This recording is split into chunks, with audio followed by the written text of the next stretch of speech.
Oke, Assalamualaikum warahmatullahi wabarakatuh. Untuk channel Sains kali ini saya akan mempresentasikan tentang sistem informasi monitoring administrasi proyek berbasis web studi kasus PT PJB Service oleh Ivan Aris Rizaldi dan juga dosen pembimbing Dr. Supriyanto, SSI, MSI.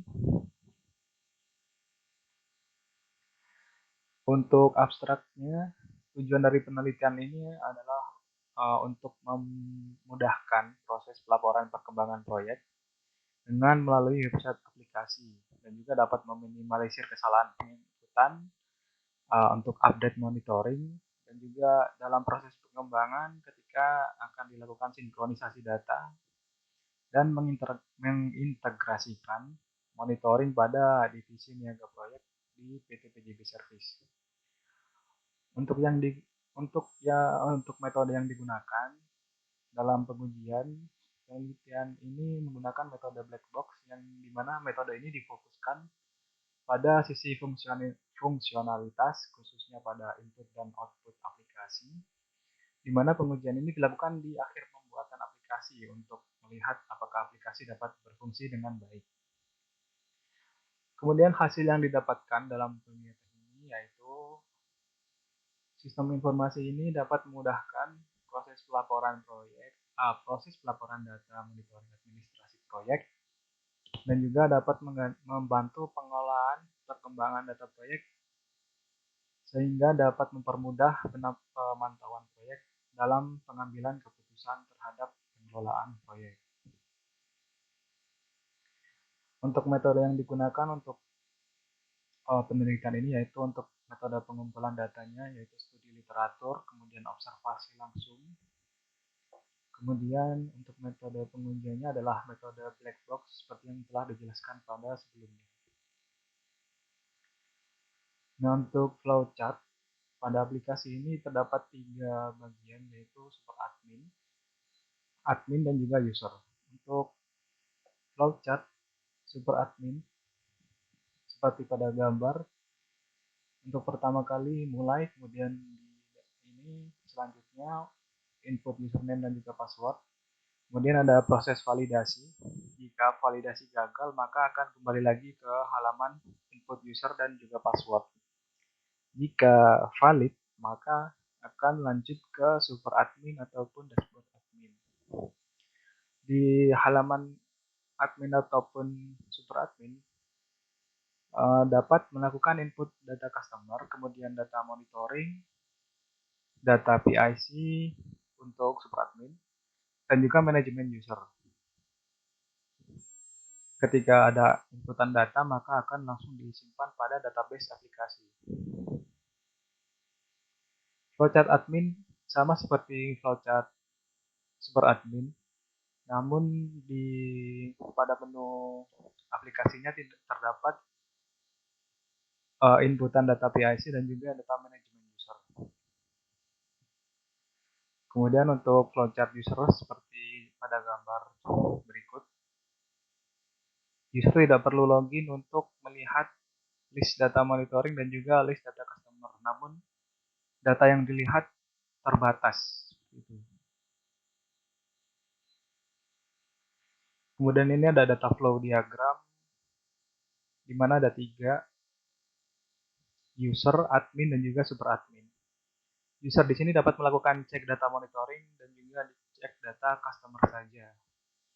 Kemudian admin di sini dapat mengelola data monitoring, kemudian mengelola data customer hanya 2 saja. Kemudian jika super admin ini dapat mengelola keseluruhan data di aplikasi, yaitu data user, data PIC, customer, dan juga data monitoring. Kemudian ada relasi tabel.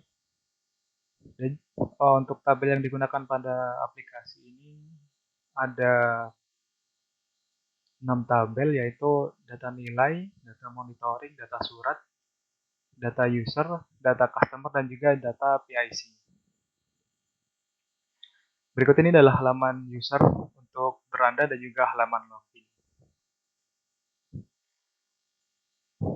Halaman kiri ini adalah data beranda, di mana di sini disajikan data untuk data nilai kontrak,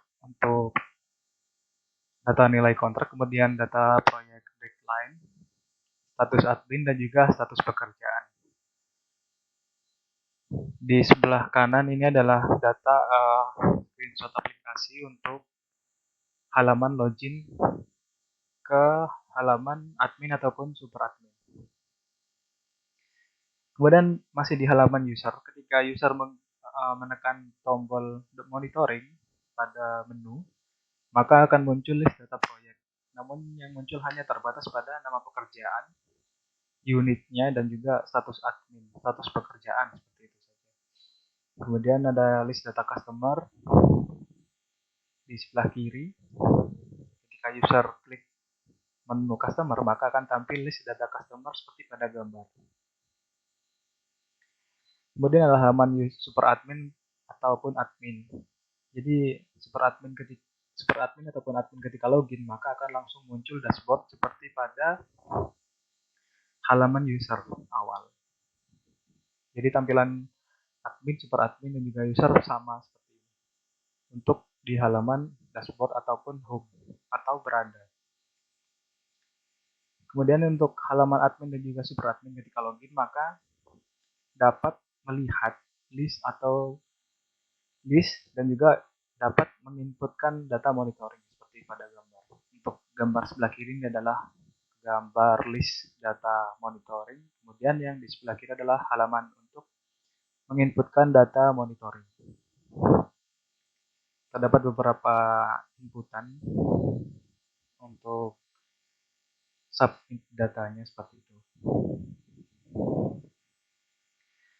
Kemudian ada list dan juga input customer. Jadi admin di sini bisa menginputkan customer baru yang akan muncul juga pada halaman input data monitoring.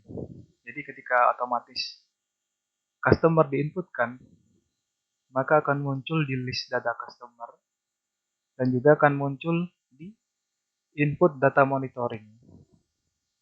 Jadi otomatis hanya kita akan mengisi nama pekerjaannya saja. Kemudian untuk unitnya nanti bisa dipilih. Gitu. Kemudian lanjut data PIC atau data person in charge. Jadi ketika ada satu proyek baru, maka di situ akan ada muncul data PIC. PIC ini adalah orang yang bertanggung jawab untuk monitoring seperti itu untuk proyek pekerjaan ini sampai mana seperti itu. Kemudian adalah halaman admin, super admin untuk input user. Jadi sebenarnya di sini adalah halaman super admin saja yang bisa untuk input user seperti itu. Kemudian kesimpulannya, untuk sistem informasi monitoring ini dapat memudahkan dapat memudahkan pelaporan data administrasi proyek ketika dibutuhkan, di mana aplikasi ini dapat meminimalisir kesalahan input progres proyek dan pada saat sinkronisasi data. Aplikasi sistem informasi monitoring ini dapat juga membantu untuk pengolahan perkembangan data proyek dan mempermudah pemantauan proyek dalam pengambilan keputusan terhadap pengelolaan proyek. Seperti yang sudah dijelaskan sebelumnya. Baik, sekian dan terima kasih dari saya. Assalamualaikum warahmatullahi wabarakatuh.